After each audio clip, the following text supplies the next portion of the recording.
Soal yang pertama yaitu menjelaskan filsafat ilmu pendidikan.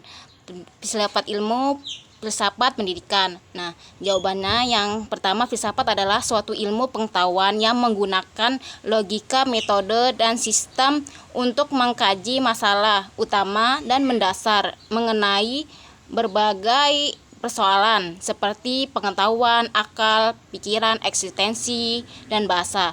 Nah, yang kedua itu ilmu sains atau ilmu pengetahuan adalah usaha-usaha sadar untuk menyelidiki, menemukan, dan meningkatkan pemahaman manusia dari berbagai segi kenyataan dalam alam manusia. Segi-segi ini dibatasi agar dihasilkan rumusan-rumusan yang pasti. Yang ketiga, secara umum, pengertian pendidikan adalah suatu proses pembelajaran, pengetahuan, keterampilan, dan kebiasaan sekumpulan manusia yang diwariskan dari satu generasi ke generasi selanjutnya melalui pengajaran. Nah, itu pelatihan dan penelitian. Yang keempat, filsafat ilmu adalah cabang filsafat yang mempelajari dan mempertanyakan secara sistematis mengenai hakikat pengetahuan, ilmu yang berhubungan dalam masalah-masalah filosofis dan fundamental yang terdapat pada ilmu untuk mencapai pengetahuan yang ilmiah.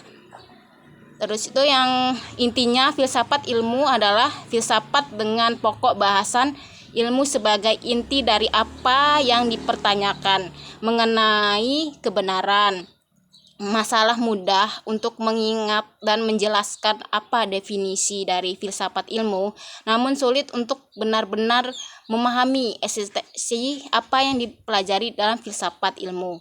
Nah, yang kelima itu filsafat pendidikan, merupakan ilmu filsafat yang mempelajari hakikat pelaksanaan dan pendidikan. Bahan yang dipelajari meliputi tujuan, latar belakang, cara, hasil, dan hakikat pendidikan. Metode yang dilakukan adalah dengan menganalisa secara kritis struktur dan manfaat pendidikan. Terus yang kedua itu soalnya menjelaskan cara kerja ilmu pengetahuan, penalaran, induksi, deduksi, metode ilmiah. Nah, jawabannya yang pertama tuh langkah yang dilakukan dalam metode ilmiah itu memerlukan pengetahuan dan penalaran karena harus didasarkan pada teori yang mendukung. Nah, kegiatan percobaan tersebut yaitu yang pertama mengadakan pengamatan. Nah, yang kedua merumuskan masalah. Yang ketiga itu melakukan percobaan. Yang keempat menarik kesimpulan. Membuat laporan langkah metode ilmiah. Itu ada deduktif, induktif. Itu sebagai berikut. Nah, yang satu itu ada merumuskan masalah. Terus yang kedua itu mengumpulkan data dan keterangan. Nah, yang ketiga itu menyusun hipotesis atau dugaan sementara. Nah, yang keempat itu melakukan eksperimen untuk membuktikan hipotesis. Yang kelima itu menentukan variabel penelitian. Variabel penelitian adalah beberapa faktor yang dapat mempengaruhi hasil penelitian. Ya, variabel penelitian terbagi menjadi 3 jenis, yaitu variabel bebas, yaitu faktor-faktor yang mempengaruhi hasil penelitian yang bersifat berubah-berubah sesuai dengan pengaruhnya pada sebuah percobaan variabel terikat, yaitu faktor-faktor yang mempengaruhi hasil penelitian yang diperoleh dari hasil suatu percobaan. Nah, variabel yang tetap yaitu faktor-faktor yang mempengaruhi hasil penelitian yang memiliki nilai yang tetap dan sengaja tidak diubah.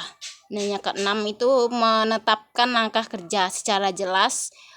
Yang ketujuh mengumpulkan data dari hasil penelitian.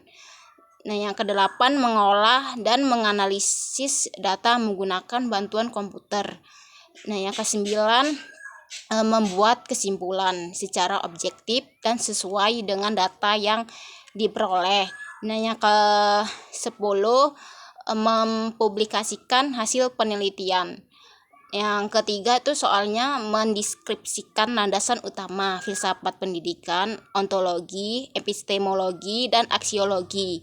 Nah, jawabannya itu yang pertama, landasan ontologi merupakan cabang teori hakikat yang membicarakan sesuatu yang ada dari aliran ini. Muncul 4 macam aliran filsafat, yaitu 1 aliran materialisme, 2 aliran idealisme, yang ketiga aliran dualisme, yang keempat aliran agnosticisme. Nah, yang kedua landasan epistemologi juga disebut teori pengetahuan secara etimologi ilmiah. Etologi berasal dari kata Yunani episteme pengetahuan dan logos. Teori epistemologis dapat didefinisikan sebagai cabang filsafat yang mempelajari asal mula atau sumber struktur metode dan sahnya pengetahuan. Yang ketiga itu ada landasan aksiologis adalah teori tentang nilai. Yang keempat menjelaskan 4 paham filsafat pendidikan seperti progresivisme, konstruktivisme. Jawabannya yang pertama itu ciri-cirinya itu ada progresivisme itu 1 percaya bahwa manusia sebagai subjek yang memiliki kemampuan untuk menghadapi dunia dengan skill dan kekuatan mandiri. Nah, yang kedua itu proses yang menjadi inti perhatian. Yang ketiga itu progresivisme adalah salah satu filsafat transisi antara 2 konfigurasi kebudayaan yang besar, perubahan kebudayaan barat dan kebudayaan baru. Nah, yang keempat progresivisme sebagai ajaran filsafat merupakan watak yang dapat digolongkan menjadi negatif dan diagnostik dan positif dan remedial. Yang kedua itu ciri-ciri rekonstruksionisme. Yang pertama minat tubuh dari awal yang memikat, bukan dorongan dari dalam diri siswa. Yang kedua pengawasan, pengarahan, dan bimbingan orang yang dewasa adalah suatu keharusan. Yang ketiga menegakkan kedisiplinan adalah suatu cara yang diperlukan untuk mencapai tujuan pendidikan. 3 mengandung teori yang kuat. Terima kasih.